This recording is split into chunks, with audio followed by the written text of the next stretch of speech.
You ask Tiger to solve. This deals with linear equations with one unknown. The final result is x equals 5. Let's solve it step by step. Simplify the expression. Expand the parentheses.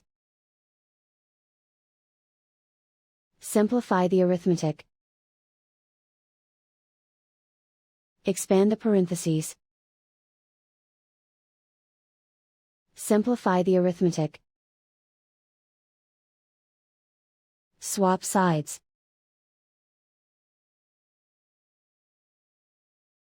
Group all constants on the right side of the equation. Subtract 24 from both sides. Group like terms.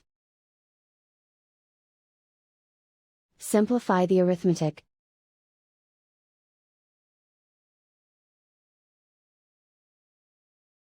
Isolate the x. Divide both sides by 5. Simplify the fraction.